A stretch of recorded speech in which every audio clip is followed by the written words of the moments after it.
Las 8 de Hora 25. Ser podcast. Y tenemos por delante un Hora 25 de altísimo voltaje, porque después de las entrevistas de Sánchez y Feijóo en los últimos 2 lunes, vuelve hoy el Ágora con Calvo, Iglesias y Margallo. Eso será a las 10 de la noche, a las 9 en Canarias, pero antes a las 9 vamos a estrenar aquí en Hora 25 un documental sonoro bien interesante sobre cómo se gestó y qué sucedió realmente en la votación de la reforma laboral, la intrahistoria de esa votación. Un podcast de Sara Selva y Guillermo Lerma que está ya disponible desde esta noche en todas las plataformas de audio con testimonios que no habíamos escuchado hasta ahora, como la reflexión de Alberto Casero, el diputado del PP que se equivocó, reflexiona sobre las zonas más oscuras de la política y el acoso que sufrió después. El voto me llevó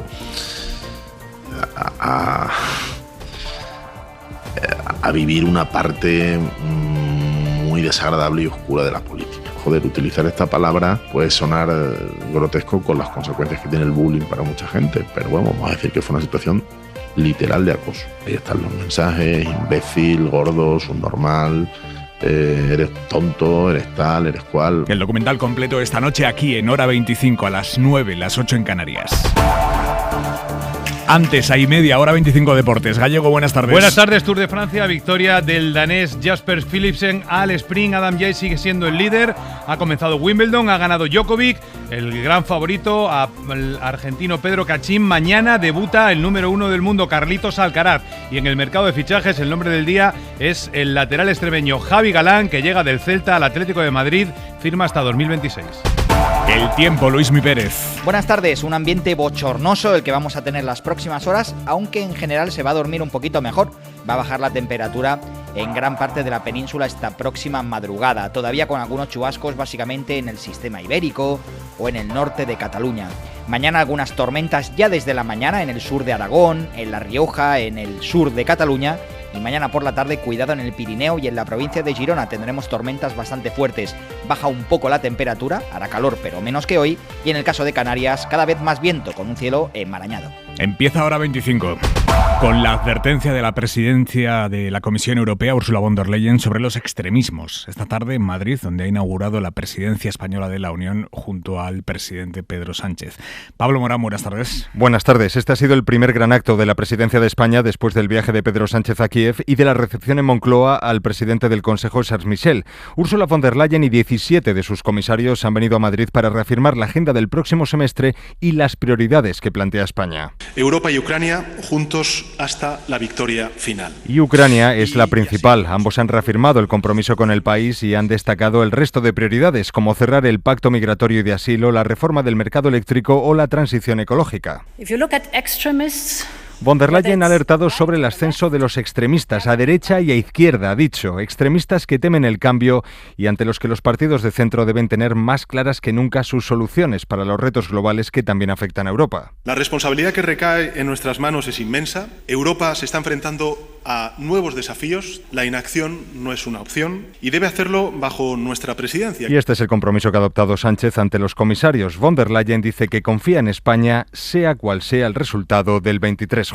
A 20 días de ese 23J de las elecciones generales aquí en España, el movimiento de placas tectónicas que estamos viendo en la precampaña empieza a notarse ya en las encuestas. Según la de 40DB, la encuesta que publicamos en la serie El País Hoy, los pactos con Vox en comunidades y ayuntamientos están empezando a pasarle factura al Partido Popular. Los de Feijóo se dejan más de 2 puntos respecto al barómetro de mediados de junio y se alejan de la mayoría absoluta sumando a Vox.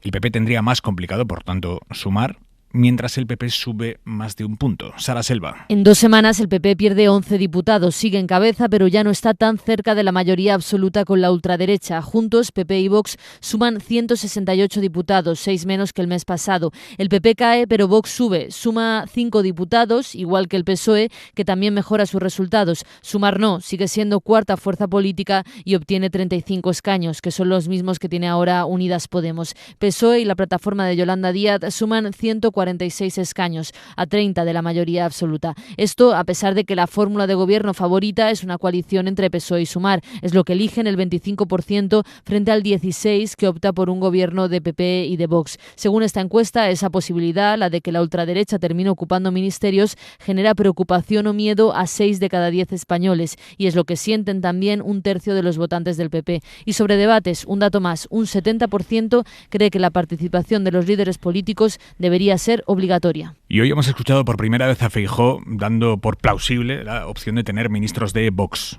Hasta ahora es algo que jamás había valorado en público. Hoy en una entrevista ha aceptado como posibilidad la idea de tener ministros de Vox y ha situado en unos 150 escaños el umbral a partir del cual él cree que podría gobernar en solitario. Mariela Rubio. Así es, Feijóo respondía por primera vez a la pregunta directa de cuántos escaños necesita para gobernar sin Vox. Más escaños que la izquierda, que está en los entornos de 150, pero mi objetivo no es sacar 150, es superior a 150. Por lo tanto, por debajo de 150 escaños, es decir, si el PP suma menos que toda la izquierda, Feijóo daba por hecha la entrada de Vox en el Ejecutivo. Es más, por primera vez hablaba del escenario de un gobierno de coalición en el que decía, frente a la imposibilidad de Sánchez de cesar a Irene Montero, yo sí cesaría a ministros de Vox. Que si me encuentro con un ministro de Vox en ese eventual supuesto, como los que se ha encontrado el señor Sánchez, claro que lo hubiera cesado. Y por si no hubiera quedado claro, el líder del PP establecía, hablando de Extremadura, cuál es el criterio. Si no se suma más que toda la izquierda, hay que dar entrada a Vox en los gobiernos. Si necesitas a Vox porque no tienes más votos que la izquierda, lo lógico es que Vox forme parte del gobierno. Se lo trasladé a mi compañera María Guardiola. Un Núñez Feijóo que anunciaba hoy que derogará la ley del solo sí es sí. Porque es una ley que desprotege a las mujeres y por tanto necesita una reforma integral. Dando un giro de timón con respecto a la posición del partido hasta ahora. De hecho, así hablaba Borja Semper hace solo unas semanas. La ley se quedará como está porque la ley en su totalidad no es mala. Promover la derogación de la ley del sí es una reivindicación de Santiago Abascal y figura de hecho en el pacto suscrito entre Vox y el PP en Baleares. Hoy ha sido muy explícito el presidente andaluz Juanma Moreno a la hora de hablar de su compañera de partido María Guardiola de Extremadura, también del Partido Popular, que va a gobernar finalmente en coalición con Vox tras decir por activa y por pasiva que no lo haría. Bueno, María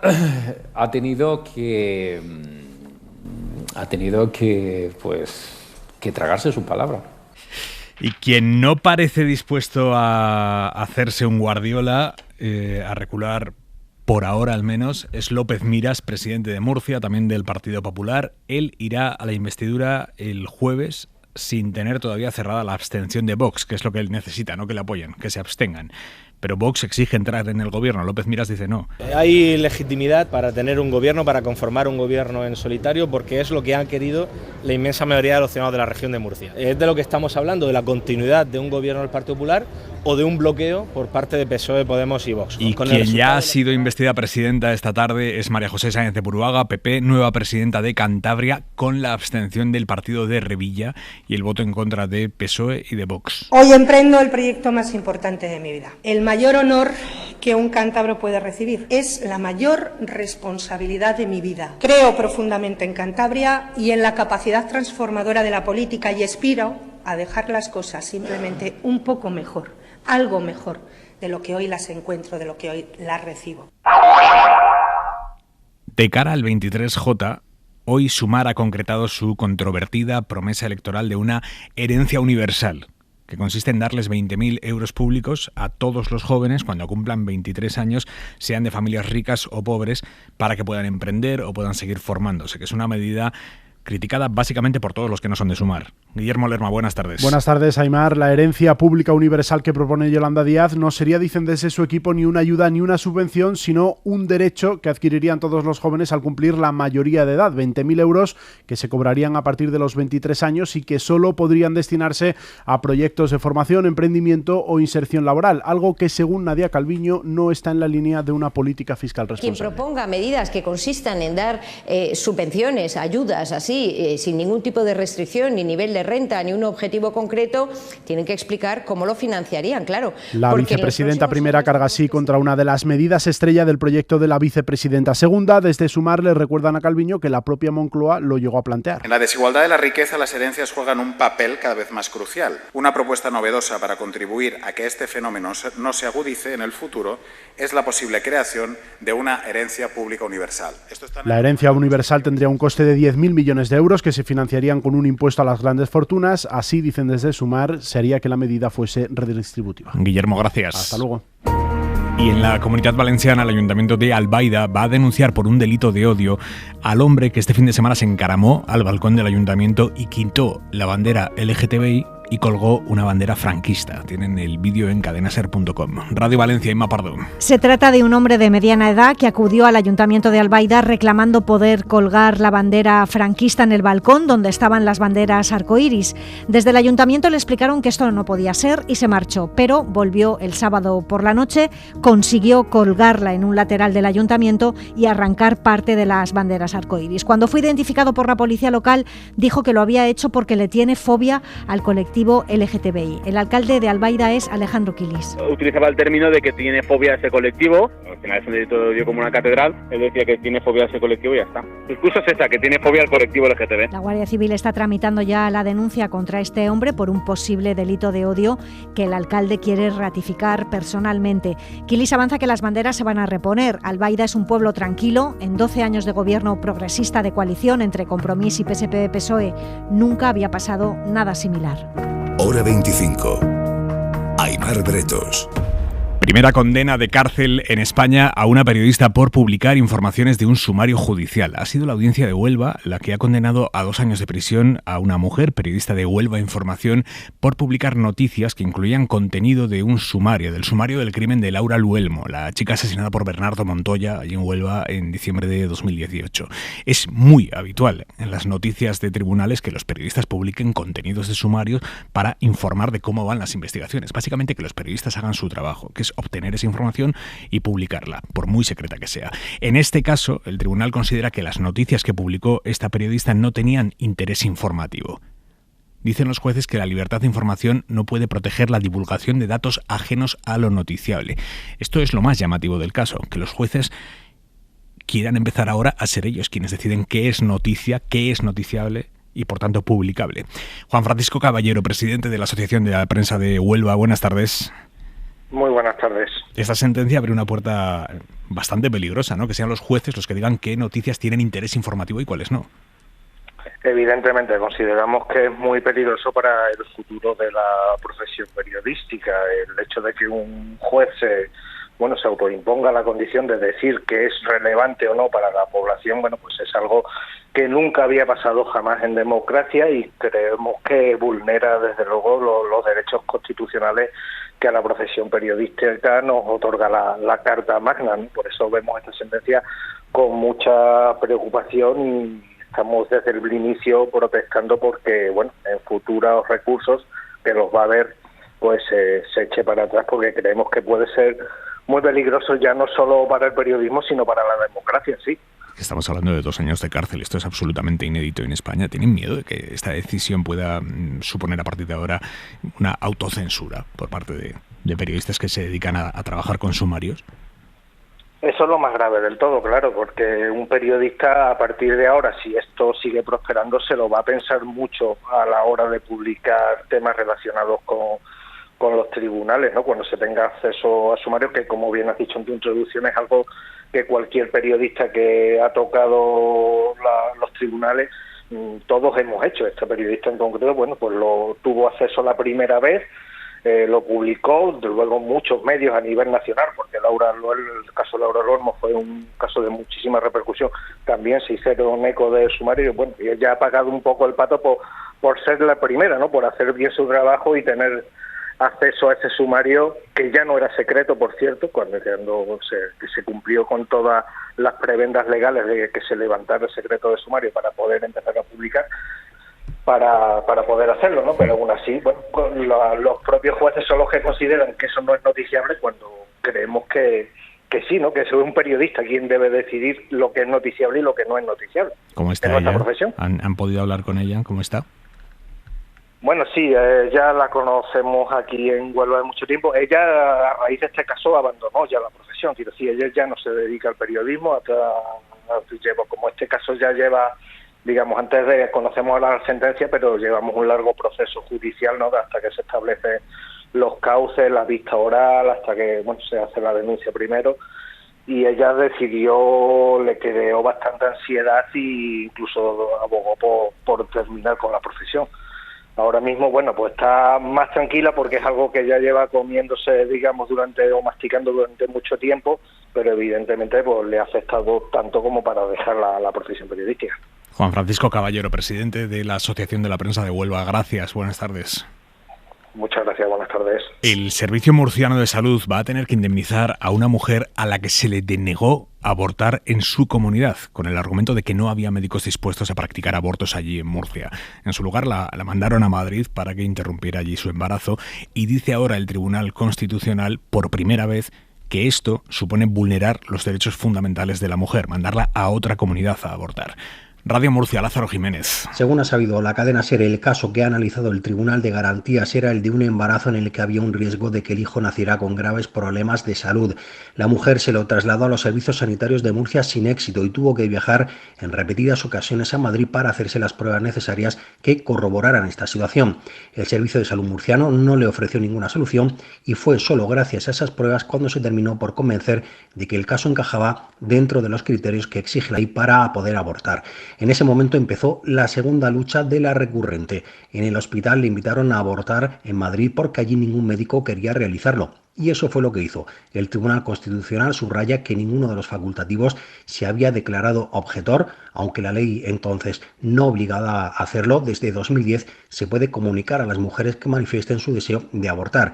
Estos elementos conducen a los magistrados a declarar la responsabilidad patrimonial de la Administración en un importe que no fija el guardián de la Constitución, pero que tendrá que contemplar el daño moral, así como los constantes traslados a Madrid para practicarse las pruebas. Un juez ha mandado esta tarde a prisión al hombre acusado de matar a su pareja este fin de semana en Pamplona. La mujer, de 47 años, era madre de 4 hijos. Isabel Villar. El hombre tiene 51 y mató a su pareja en el bar que ambos regentaban apuñalándola.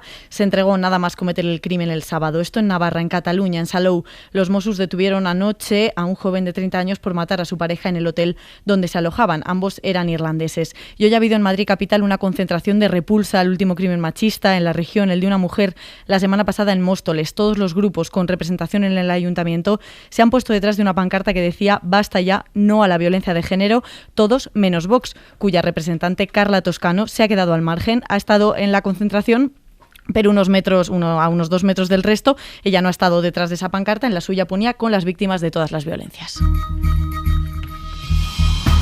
En Madrid, en Móstoles, lo que se investiga son 3 denuncias por agresiones sexuales a 3 chicas de 14 años en un instituto. Las familias, que han sido las que han denunciado, señalan a un mismo alumno de 13 años como autor de esas agresiones. La Fiscalía de Menores lo investiga ya. Radio Madrid, Virginia Sarmiento. La familia de una de las víctimas puso en conocimiento del Instituto Antonio Gala de Móstoles que el presunto agresor molestaba a una de las chicas ya en septiembre del año pasado. Rocío, su madre, lo contaba en Hora 14. Y con mi hija se estuvo metiendo desde el principio del instituto, y lo sabe el equipo directivo y todo, porque hemos mandado correos, nos hemos reunido con ellos, hemos hecho escritos y no hacían nada más que ponerle partes y ya está. En la denuncia presentada ante la policía consta que la persiguió hasta el baño y abusó sexualmente de ella el 13 de junio. Después la amenazó para que no contase nada, pero la joven lo contó 3 días después, tras sufrir un ataque de ansiedad al cruzarse con él. La comunidad mantiene abierta otra investigación y Asuntos Sociales está prestando apoyo psicológico a las familias. El joven ha sido expulsado del centro. Hora 25. Aimar Bretos. Organizaciones palestinas, Hamás y la Yihad Islámica, prometen responder a la operación que ha lanzado hoy el ejército israelí sobre Jenin, en la Cisjordania ocupada. Al menos 10 palestinos han muerto, por ahora, en ese ataque de Israel por tierra y por aire. Y con cientos de soldados sobre el terreno, sí, hay además medio centenar de heridos por esta incursión israelí que se ha centrado en el campo de refugiados de esa ciudad, un nido de terroristas, según el gobierno de Netanyahu. Hamás y la Yihad Islámica vaticinan que la operación conducirá a una amplia escalada y han prometido responder ante lo que tildan de masacre. Y Francia mantiene el despliegue policial de cara a esta noche con 45.000 agentes en las calles del país por las protestas y los disturbios tras la muerte de Nael, el adolescente de origen argelino al que un policía mató de un disparo en un control policial. Unas protestas que ayer aflojaron un poco, está por ver qué pasa esta noche. El gobierno francés ha detallado hoy el perfil de los detenidos. 1 de cada 3 es menor de edad y la mayoría sin antecedentes. Detectar con antelación el Parkinson a través de un reloj. Esto es lo que ha conseguido un grupo de científicos de Reino Unido en miles de pacientes. Les pusieron relojes inteligentes y han logrado detectar qué personas van a padecer la enfermedad a futuro. Ya no solo antes de que se les diagnostique, sino antes de tener ninguno de los síntomas visibles del Parkinson. Lo que detectan las pulseras inteligentes son cambios muy sutiles en el movimiento o en los patrones de sueño. Nieves Goicoechea. Este estudio comenzó en 2006 y siguió la salud de 500.000 de personas que tenían entonces 40 años. En 2016 se pusieron relojes inteligentes a 103.000 personas para registrar su actividad durante una semana. De este grupo de estudio, más de 273 ya tenían Parkinson, pero estos relojes detectaron esta enfermedad de forma temprana en otros 100 pacientes británicos. Los síntomas habituales y evidentes del Parkinson son rigidez de movimientos, falta de coordinación y temblores. Pero los acelerómetros de estos relojes inteligentes pueden detectar algunos síntomas motores o no motores que pasan desapercibidos para la mayoría de las personas. Los expertos aseguran que estas nuevas herramientas abren la posibilidad de iniciar nuevos tratamientos contra esta enfermedad. La mirada de Vidal Folk. ¿Cómo nos comunicamos con el médico que nos cura o con el juez que nos juzga? ¿En nuestro idioma o en inglés o en alemán? Es una pregunta interesante y muy de moda porque el anticatalanismo lingüístico vuelve ahora a sacar la patita. En su discurso de investidura, la candidata del PP y Vox a la presidencia de las Islas Baleares, Marga Proens, ha vuelto a comprometerse en que liderará la involución del plurilingüismo. Concretamente, se ha comprometido a que el desconocimiento del catalán no penalice en el acceso a la función pública. Parece que suene bien, pero suena muy mal cuando se traduce. No se le exigirá como requisito para ser funcionario, solo contará como un punto a favor solo. ¿Pero qué es esta broma? Esta propuesta no es igualitaria, ni equidistante, ni natural. Es un disparate. Los funcionarios que atienden en persona a los ciudadanos en los territorios bilingües y en los que 2 lenguas son cooficiales deben estar preparados para hacerlo en ambas. Hay que garantizar el derecho de todo ciudadano balear, valenciano o catalán o gallego o vasco a ser atendido pública y oficialmente en su idioma. Es lo que se intentaba hacer en los últimos tiempos, quizá en modo mejorable. Para ello es imprescindible que el empleado público acredite que conoce suficientemente ambos idiomas, porque si no, discriminará a quienes se acerquen a él hablando en el otro. Esta norma debe ser aplicable universalmente a médicos y recepcionistas, a profesores y militares, a abogados del Estado y a jueces, a todos, aunque les cueste un poquito de esfuerzo. Atención, a todos los que atiendan al público, no necesariamente a quienes estén en las oficinas internas. La función pública va de que los derechos de los ciudadanos sean de un cumplimiento obligatorio por los funcionarios. Si tienen derecho a usar su lengua, se les debe servir en su lengua. No es al revés. El ciudadano no debe nada al funcionario, salvo el respeto y el sueldo. Suscríbete a Hora 25.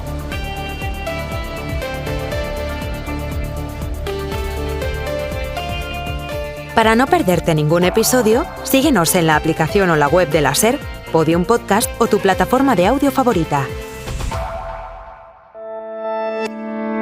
Cadena SER. La radio.